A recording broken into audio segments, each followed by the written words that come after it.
Hello, I'm Dr. Terry Hagan. I wanted to talk with you about creating a positive home environment in this context of ADHD. As I'm talking with ADHD patients, one of the very common things that I hear is, of course, that they're disorganized, and that the most obvious example of that is the home environment. They will frequently acknowledge, yeah, my place is a mess.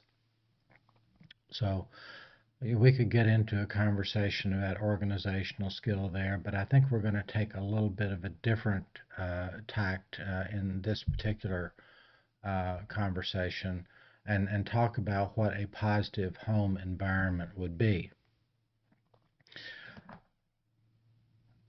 We live in a very stressful society in which we have high expectations of ourselves and of others, and then we allow others to have high expectations of us. And so what we get caught up in is a certain um, what feels like a high level of living. Uh, on the other hand, some people describe it as hectic. They're overcommitted or almost so, and then they say I thrive on hectic, and yet I'm not sure they're really thriving. So in this society of anxiety, particularly when you have ADHD, you settle for doing the best you can on the one hand. On the other hand, your home is a mess. So I believe the correction, if you will, for that might start with the this vision or image of your home as an orderly place that is your sanctuary. It's the place where you go to be not just amongst your things, but in that uh, environment called home, which is yours. It's your space. And so then the more orderly it is, the more peaceful it is, and the happier you are because it's a place of rest. Um, Now, I am talking somewhat simply right now about a home and maybe someone who's single. And I'm going to stay with that for a moment, and then I'm going to talk about the family's home environment. So once you decide that, hey, I want my place to look nice, then I would suggest that instead of being overwhelmed by the task of getting everything organized, which may overwhelm you to the point where you don't even get started, I would think in terms of addressing it in pieces and with the idea that you're developing a habit. The habit is that on a regular basis, I'm going to make an effort to put things away or do other things like getting the laundry put away. We'll talk a little bit more about laundry in a moment. But the point is a regular effort. There's this rule of physics which says that everything tends to a state of disorder. And so your place will be in a state of disorder unless an effort is put in order to organize it and then to keep it organized. It sounds like an impossible task, but it really isn't. So, for instance, I'm going to give you an example of how to do something in small pieces first. So one example of that would be that every home generally has a dumping ground. The dumping ground is that place where you put things down when you walk in the house. Oftentimes it's the kitchen table or it's someplace nearby where you come in, you set things down, and then you may or may not come back and organize that. Probably not. So that the dumping ground gets to be a mess. Well, one example of tackling that in small pieces is that, let's say you want to have some company over, you can put all that stuff in a box, put the box away temporarily, but with a mind for emptying that box when you have more time. And the point of saying that is that if you've got a mess to clean up, you don't necessarily need to spend a huge amount of time to clean up that mess. You think in terms of doing it in small chunks. So if you have that, we call that a hot spot. Maybe there's another hot spot in the bedroom, and uh, uh, so there's this website. I had a patient with ADHD, a woman who came in one day saying, I found this website called Fly Lady, FLYLADY.net. Well, the Fly Lady website is dedicated toward efficient housekeeping. And one of the things that she recommends, for instance, for a bathroom is that you be in the habit of just swishing out the toilet, maybe wiping the rim every day. And so you do it as a habit as you leave the bathroom. And then you also wipe out the sink. Same thing, takes a few seconds, but then it's a habit.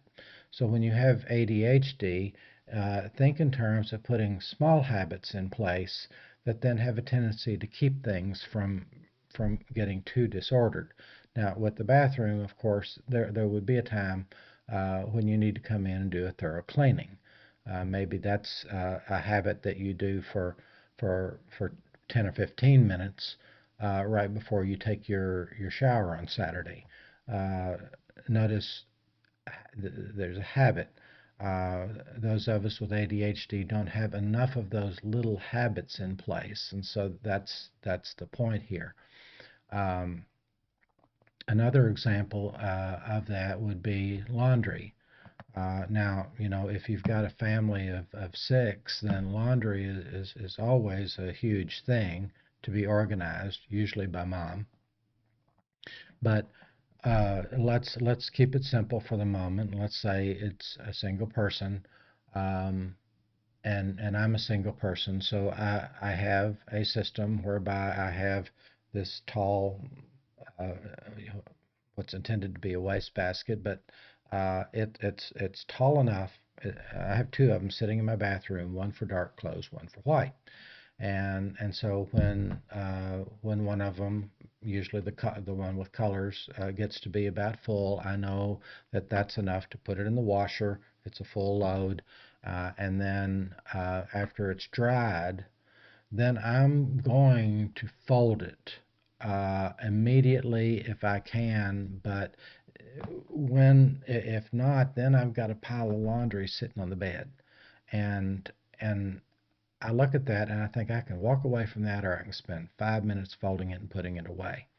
So I choose then to function at that higher level of I'm just going to fold it and put it away. And then I do that over and over again so that then I have a habit in place, and my clothes are usually clean because I keep them that way. And in this case, the bedroom is often straight because there's not a lot of clothes lying around. I know someone who takes off clothes and just lets them fall on the floor to deal with it later. Um, I might take off a piece of clothing and I'm either going to put it in the hamper to wash, or I'm going to hang it up in the closet. It doesn't really take any more effort just to hang it up again as opposed to taking it off and dropping it on the floor, draping it over a chair. Those are bad habits. So the point here is you have this image of wanting a home that's orderly and peaceful, and so that you put in place these little habits that tend to keep that going, keep the effort going, and therefore tend to keep the place somewhat straight. We're not talking about a house that's in perfect order.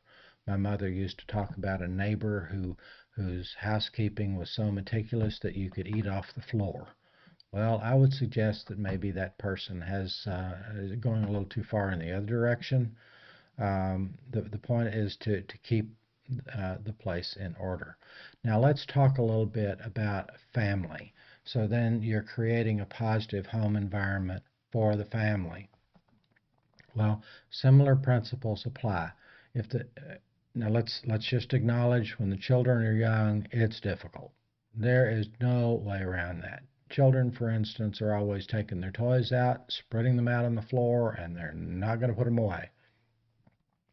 So then you come along once or twice a day, just as a matter of habit, and put them away again. If it gets to be too much, then one day when the children are not around, you take the toys that they really don't play with, or maybe they've outgrown, and you kind of make them disappear. Um, they're never missed.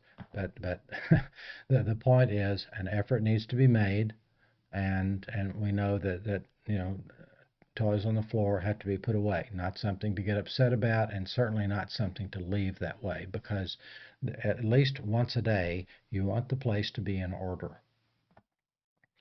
So then,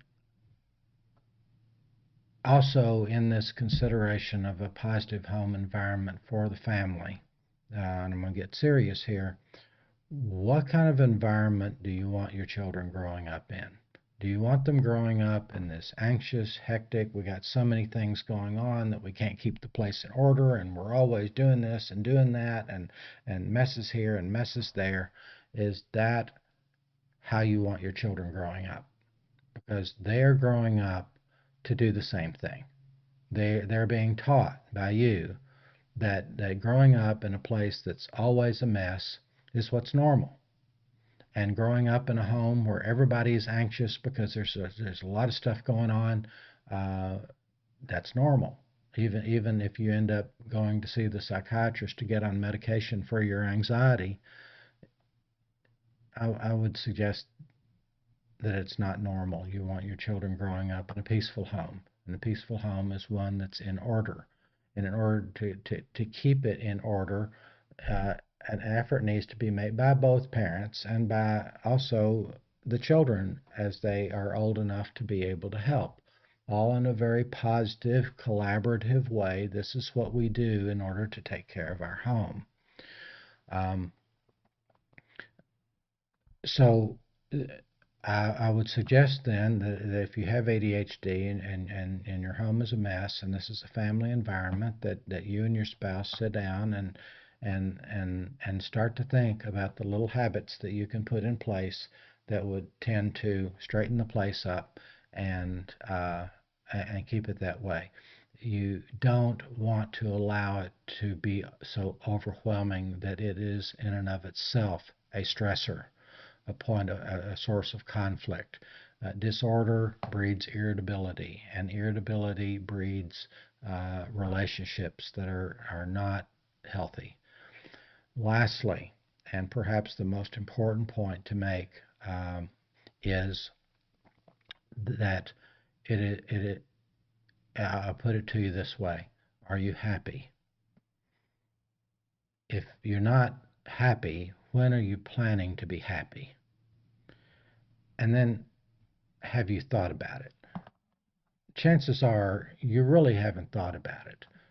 You haven't put any intentional thought into what do I need to do in order to be able to tell myself that I'm happy.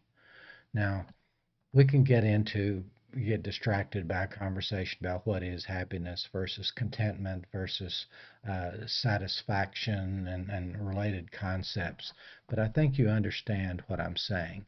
If you're living in this high stress society where you got way too much going on to such that you're anxious all the time, then anxious all the time is not happy. Usually the two don't go together.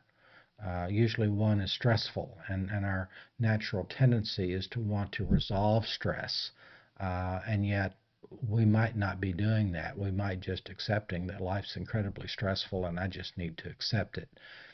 Maybe not. Maybe it's just simply the case that your plate is too full. You need to consider taking something off your plate, telling somebody, I'm overcommitted, and I really need to pull back because things are not going well for me, for the family. I really need to downsize a little bit, and I hope you'll be okay with that. Sometimes taking something off your plate feels like a sense of failure because you really wanted to do that. But again, you want to spin that in a positive direction and think, no, this is an opportunity to create some happiness in my life, and that is what's important. And so in this same sense, you're creating happiness for your family. Your children are growing up in a happy home where they understand what happy is. And happy, therefore, also includes a place that is in pretty good order, in which we're all pitching together to make the effort to keep it that way. So I hope these concepts help to create a happy home environment for yourself and, of course, your family.